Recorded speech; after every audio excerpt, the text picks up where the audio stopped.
अस्सलाम वालेकुम dear student. Exercise जो 7.2 है उसका आगाज कर चुके हैं हम। तो आज क्वेश्चन नंबर जो 7 है वो स्टार्ट करेंगे। क्वेश्चन स्टार्ट करने से पहले मेरी आप सबसे यही रिक्वेस्ट है कि आप मेरे चैनल को सब्सक्राइब करें, लाइक करें, ज़्यादा से ज़्यादा फ्रेंड के साथ शेयर करें। अगर आप लोगों ने हमारे चैनल को सब्सक्राइब नहीं किया तो बराए मेहरबानी पहले हमारे चैनल को सब्सक्राइब लाजमी करें। अब हम अपने क्वेश्चन की तरफ मूव करते हैं। क्वेश्चन नंबर 7 है फाइंड अ वेक्टर। वेक्टर हमने फाइंड करना है। फर्स्ट पार्ट उसने दिया हुआ है मैग्नीट्यूड इज 4, मैग्नीट्यूड गिवन दे दी है 4 और उसने कहा एंड इज पैरेलल टू, ये पैरेलल हो इस वेक्टर के। तो ये पैरेलल कह रहा है इसके, तो इसके लिए हम इसका पहले क्या फाइंड करेंगे, यूनिट वेक्टर।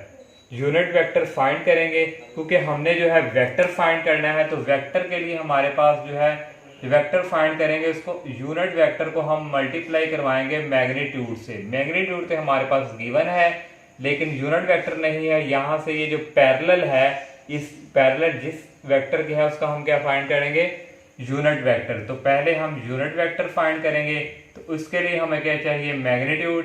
तो मैग्नीट्यूड हमारे पास यहाँ इसका हम लेंगे स्केयर, ये हमारे पास आ जाएगा 2 का स्केयर और प्लस ये -3 इसका हम स्केयर लेंगे और नेक्स्ट हमारे पास है +6 इसका स्केयर। तो यहाँ से हमारे पास जो मैग्नीट्यूड आ जाएगी 2 का स्केयर 4 और 3 का स्केयर 9 और 6 का स्केयर 36। 36 और 4 40 प्लस 9 ये हमारे पास हो जाएगा 49 और 49 का स्केयर रूट हमारे पास होता है 7। ये हमने इसके जो है मैग्नीट्यूड यूनिट वेक्टर के लिए फाइंड की। तो यहाँ से अब हम यूनिट वेक्टर फाइंड करेंगे यूनिट वेक्टर की डेफिनेशन अप्लाई करके। तो ये हमारे पास इक्वल आ जाएगा वी वेक्टर हमारे पास है 2i - 3j और +6k। तो यहाँ से ये डिवाइडिंग बाय हमारे पास आ जाएगा 7। तो हमने जो है वेक्टर फाइंड करना है। तो यहाँ से मज़ीद अगर हम करें तो ये हमारे पास आ जाएगा, इसको सेपरेट करने की ज़रूरत नहीं है। अब हम जो है वेक्टर के लिए हमने वेक्टर फाइंड करना है तो उसको हम मल्टीप्लाई करवाएंगे। ये हमारे पास यूनिट वेक्टर है, यूनिट वेक्टर को मल्टीप्लाई करवाएंगे इस मैग्नीट्यूड 4 से। तो ये हमारे पास इस तरह आ जाएगा 4 2i - 3j +6k। तो डिवाइडिंग बाय ये हमारे पास आ जाएगा 7।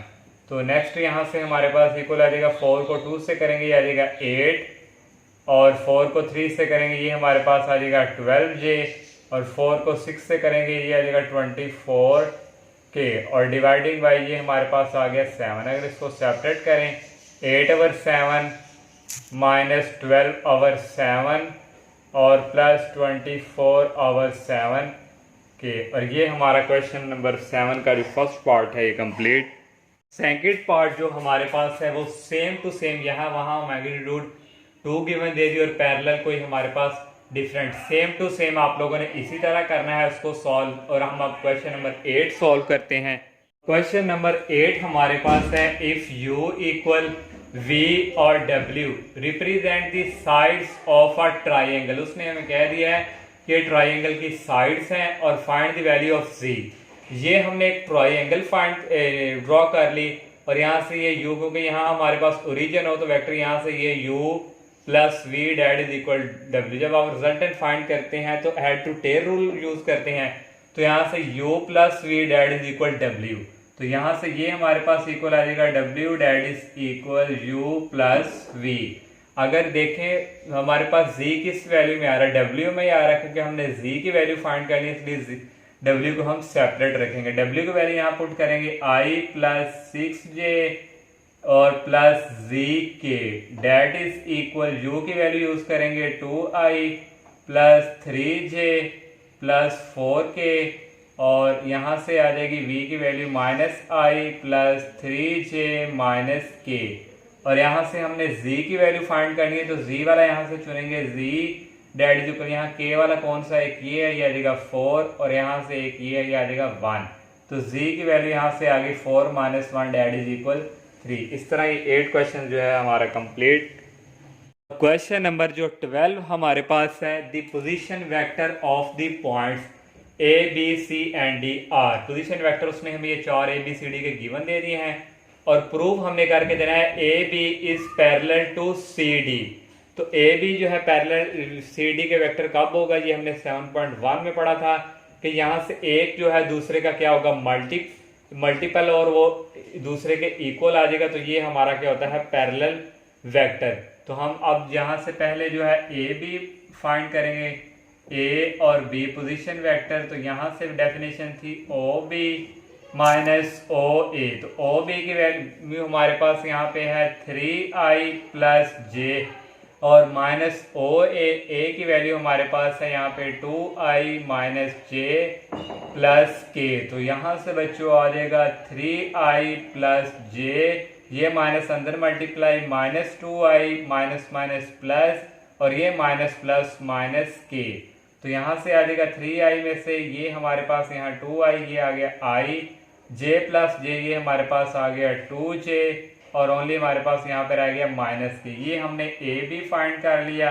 अब हम जो है सी डी फाइंड करेंगे। तो इसके लिए डेफिनेशन ओ डी में से हम जो है माइनस करवाएंगे माइनस ओ सी। तो ओ डी की वैल्यू हमारे पास यहाँ पे है माइनस आई माइनस 2j और प्लस के और माइनस 2i प्लस 4j और माइनस 2k। तो यहाँ से आ जाएगा बच्चों माइनस आई माइनस 2j प्लस के और ये माइनस हो जाएगा minus 2i minus plus minus 4j और ये माइनस माइनस हो जाएंगे प्लस और यहाँ से इक्वल आ गया माइनस आई और minus 2i minus 3i minus 2j minus 4j, ये आ जाएगा माइनस 6j के प्लस 2 के डेट इज इक्वल 3k।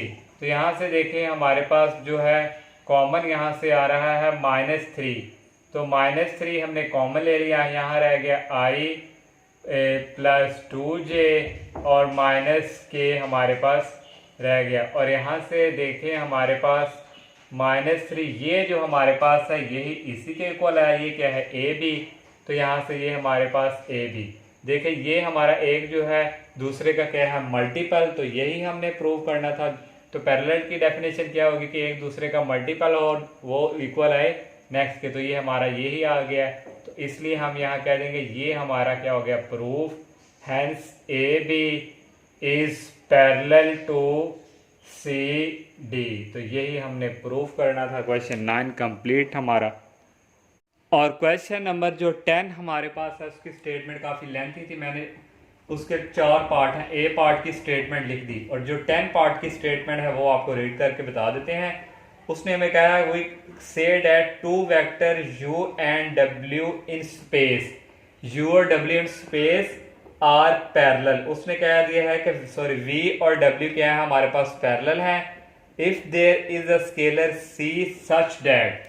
उसने कह दिया scalar c such that v जो हमारे पास है वो कल है c w के और the vector point in the same direction. वो कह रहा है अगर हमारे पास यही हमारे पास पैरेलल की डेफिनेशन होगी, एक जो है दूसरे का क्या है मल्टीपल। तो उसने हमें कहा कि उसकी जो डायरेक्शन जो है हमारी सेम होगी तो उस वक्त जब हमारे पास जो है c की वैल्यू पॉजिटिव होगी। अगर डायरेक्शन जो है उस पॉइंट्स की ऑपोजिट होगी तो उस वक्त जो होगा लेस देन। जो भी हमने पीछे प्रीवियस जो क्वेश्चन 9 किया है वहाँ हमारे पास क्या आया था -3 इंटू ए बी जो भी था हमारे पास। तो इसकी डायरेक्शन हमारी क्या थी ऑपोजिट थी तो इसलिए हमारा क्या था लेस देन। तो ये इसकी स्टेटमेंट है।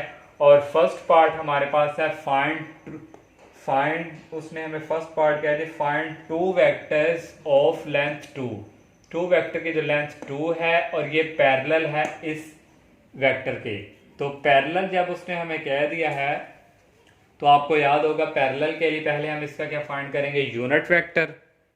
तो यूनिट वेक्टर फाइंड करेंगे सबसे पहले हम इसकी क्या लेंगे मैग्नीट्यूड फाइंड करेंगे। तो ये हमारे पास आ जाएगा √2 का स्केयर आ जाएगा हमारे पास यहाँ पे और प्लस -4 का स्केयर और प्लस यहाँ भी 4 का स्केयर। तो यहाँ से ये इक्वल हमारे पास आ जाएगा 2 का स्केयर 4 और ये 4 का स्केयर 16 और यहाँ भी हमारे पास आ जाएगा 16 प्लस 4 20 हमारे पास आ गया और 20 और ये हमारे पास आ गया 36 तो इस तरह हमारे पास जो मैग्नीट्यूड है वो हमारे पास आगे 36 का अंडर रूट होता है 6। तो ये हमने इसकी मैग्नीट्यूड फाइंड कर लिया। अब हम यूनिट वेक्टर की डेफिनेशन अप्लाई करेंगे, वो हमारे पास है v/v मैग्नीट्यूड। तो ये हमारे पास इक्वल है, जो पैरेलल था, ये हमारे पास है 2i माइनस 4j और प्लस 4k।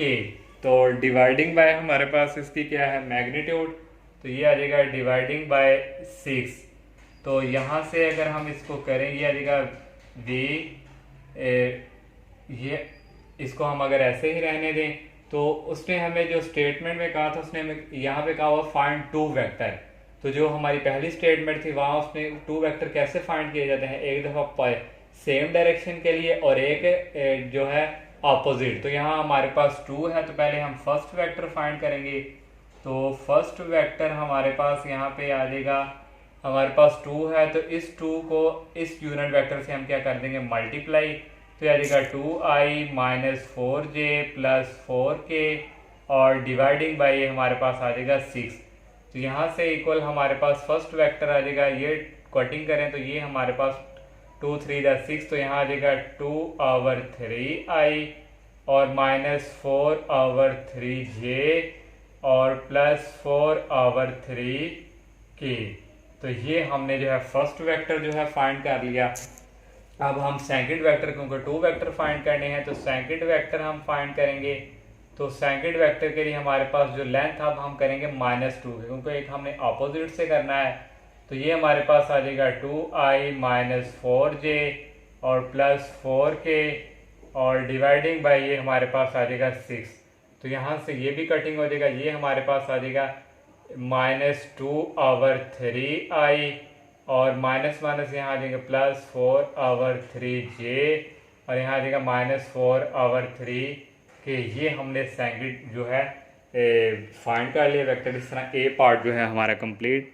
और 10 का जो बी पार्ट हमारे पास है, find the constant A find करना है, सो डैट द वेक्टर v उसने केवल दे दिया और w आर पैरेलल उसने हमें क्या दिया है, क्या है, पैरेलल है। तो पैरेलल हो तो हमारे पास क्या था, यहाँ हमारे पास क्या है, w इक्वल सी कांस्टेंट और ये v।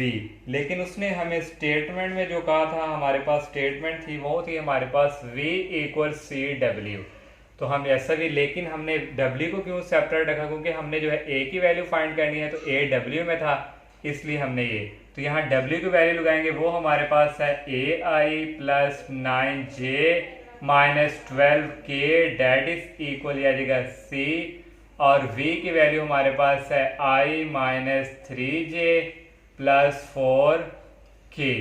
तो यहाँ से हमारे पास जो i वाले हैं उनको एक साइड पे, यहाँ से ये है a इक्वल हमारे पास यहाँ से आ जाएगा c और जो 9 है ये हमारे पास इक्वल आ जाएगा -3 और ये c के साथ मल्टीप्लाई।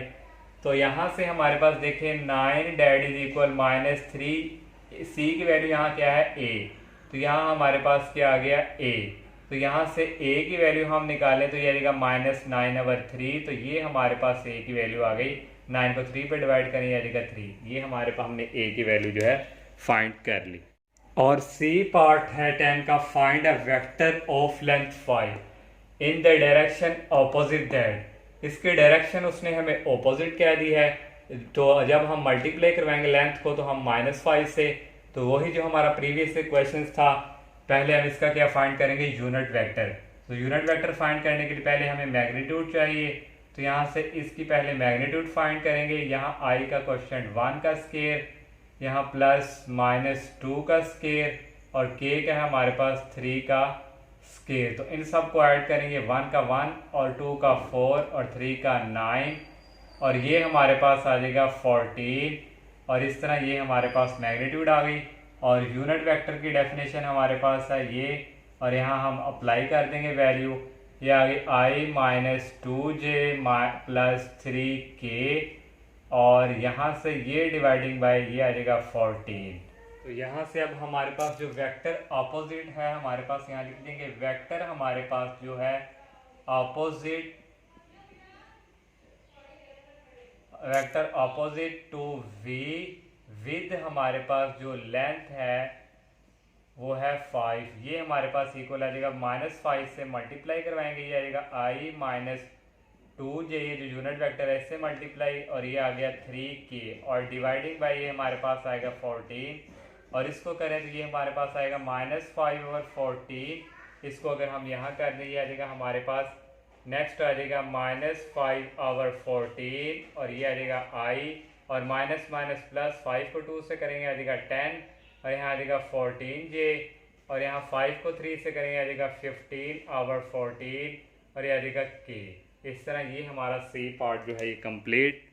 और डी पार्ट जो लास्ट है, find a and b so that the vector 3i minus 2j, और ये हमारे पास दो वेक्टर दे दिए और उसने हमें कह दिया ये क्या है, पैरेलल।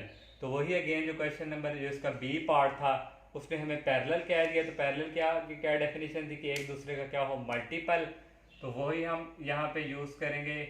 ये हमारे पास आ जाएगा W इक्वल C और V, और W की वैल्यू हमारे पास यहाँ पे आएगी, जहाँ हमारे पास A और B होंगे, ये आएगा AI प्लस BJ और -2K dot is equal C, और V वेक्टर हमारे पास यहाँ पे है 3i minus J plus 4K। तो यहाँ से I वालों को जो जो है उसके साथ इक्वल रखेंगे, A इक्वल 3C आ गया, और b की वैल्यू यहाँ आ गई -c, और -2k इसके इक्वल आ गया 4c के। तो यहाँ से c की वैल्यू हमारे पास आ जाएगी -2/4, और ये आ जाएगा -1/2। यहाँ पुट करेंगे a इक्वल 3c की वैल्यू है -1/2, तो a की वैल्यू यहाँ से हमारे पास आ गई -3/2, और यहाँ से b की वैल्यू हमारे पास आ जाएगी -1/2। इस तरह a की वैल्यू भी हमने फाइंड कर ली, b की भी। इस तरह 10 क्वेश्चन जो है कंप्लीट। और क्वेश्चन 11 जो हमारे पास है, find the direction cosine for the given vector. First part हमारे पास ये है, गिवन वेक्टर दिया हुआ है, और डायरेक्शन कोसाइन कैसे फाइंड करते थे हम, इसके लिए पहले इसका यूनिट वेक्टर फाइंड करेंगे। तो इसके लिए पहले हमें मैग्नीट्यूड की जरूरत पड़ेगी। तो मैग्नीट्यूड के लिए हम यहाँ अंडर रूट लेंगे, ये आ जाएगा 3 का स्केयर, और ये आ जाएगा j की जगह आ जाएगा -1 का स्केयर, और यहाँ आ जाएगा +2 का स्केयर। तो यहाँ से जो नेक्स्ट हमारे पास जो है इक्वल आ जाएगा, 3 का स्केयर आ गया 9, और 1 का स्केयर 1, और 2 का स्केयर आ गया 4, और इन सब को ऐड करेंगे हमारे पास आएगा 14। मैग्नीट्यूड हमारे पास आ गई। तो यूनिट वेक्टर की डेफिनेशन हमारे पास ये है, और यहाँ वैल्यू पुट करेंगे। v हमारे पास है 3i minus j plus 2k, और डिवाइडिंग बाय हमारे पास आ गया 14। तो यहाँ से डायरेक्शन कोसाइन जो हमारे पास आ जाएगी 3/14, और ये आ जाएगा -1/14, और ये हमारे पास आ जाएगा 2/14। तो ये हमने जो है डायरेक्शन कोसाइन जो है इनकी फाइंड कर ली आई। तो ये डायरेक्शन कोसाइन फाइंड करने का आई वाले को सेपरेट, और यहाँ हम इस तरह ये करते हैं। इस तरह 11 का 1 पार्ट कंप्लीट, और सेकंड पार्ट जो है वो भी बिल्कुल इसी तरह है। और जो थर्ड पार्ट है उसने हमें P और Q की वैल्यू दे दी, और पहले आप PQ फाइंड करेंगे कैसे, जैसे हम O को Q माइनस OP, तो यहाँ से आपके पास PQ आ जाएगा। इस तरह आपने इस तरह यूनिट वेक्टर फाइंड करना है, PQ की मैग्नीट्यूड इस तरह ये फार्मूला यूज करके, और डायरेक्शन कोसाइन आप इजीली फाइंड कर लेंगे। अब लास्ट क्वेश्चन जो है वो फाइंड करते हैं हम। और क्वेश्चन जो 12 हमारे पास है उसमें हमें कहा which of the following triples can be direction angles of a single vector. उसने हमें जो है ट्रिपल्स जो है 3 एंगल्स दे दिए हैं। उसने कहा कि क्या आप हमें बताएं कि ये जो डायरेक्शन एंगल्स हो सकते हैं किसी एक सिंगल वेक्टर के लिए, हो सकते हैं या नहीं। तो ये हमने फाइंड करके देना, ये 3 एंगल्स उसने हमें दे दिए। तो डायरेक्शन एंगल जो है किसी सिंगल वेक्टर के लिए हमने कैसे फाइंड करना है यानी चेक करना है, तो उसके लिए हमारे पास एक ये प्रॉपर्टी होती है cos square alpha plus cos square beta plus cos square gamma dot is equal 1 के हो। तो यहाँ हमने 3 एंगल हमें दिए हुए हैं, डायरेक्शन एंगल्स हमने फाइंड करने हैं। ये अल्फा हो गया, ये बीटा और ये गैमा, इन तीनों का स्क्वायर लेके ऐड करेंगे। अगर वो 1 के इक्वल आ गया तो हम कहेंगे ये हमारे पास क्या है, डायरेक्शन एंगल। तो यहाँ से हम अब इसका करेंगे डायरेक्शनल एंगल इफ ये हमारे पास कॉस स्क्वायर ये आ जाएगा 45 प्लस कॉस स्क्वायर 45 और प्लस कॉस स्क्वायर 60। तो यहाँ इससे नेक्स्ट आ जाएगा कॉस स्क्वायर 45 की वैल्यू होती है हमारे पास 1/√2 कॉस 45 की, और इसका स्क्वायर प्लस इसकी भी cos 45 की वैल्यू 1/√2 इसका स्क्वायर, और cos 60 की वैल्यू होती है 1/2 और इसका स्क्वायर। तो यहाँ से 1/2 जो है अंडर रूट से कैंसिल होके 2 आ गया, और यहाँ भी 1/2 आ गया, और ये हमारे पास आ गया 1/4। तो इनका अगर हम एलसीएम लें तो ये हमारे पास नीचे आ जाएगा हमारे पास 4, और ये हमारे पास यहाँ पे आ जाएगा 1 + 1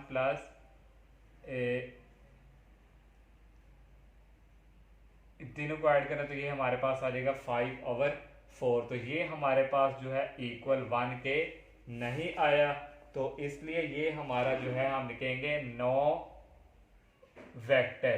तो ये हमारा जो है डायरेक्शन एंगल्स के लिए सिंगल वेक्टर नहीं है। ये हमारा जो है हमने इसका फर्स्ट पार्ट किया, और सेकंड पार्ट जो हमारे पास है वो भी इसी तरह है।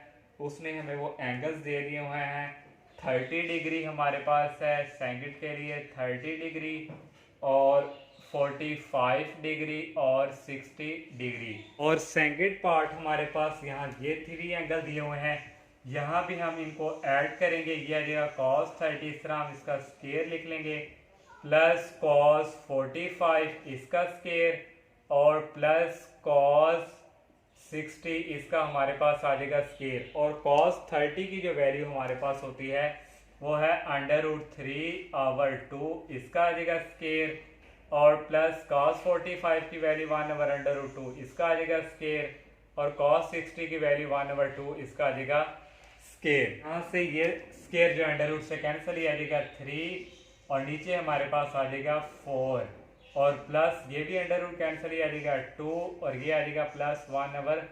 इसका हम एलसीएम लेंगे तो ये हमारे पास नीचे आ जाएगा 4, और ये आ गया 3 + 2 + 1, और ये हमारे पास आ गया 6/4। ये भी हमारा 1 के इक्वल नहीं आया, तो ये भी हमारा क्या है नॉट डायरेक्शन एंगल, क्योंकि ये भी हमारा 1 के इक्वल नहीं आया।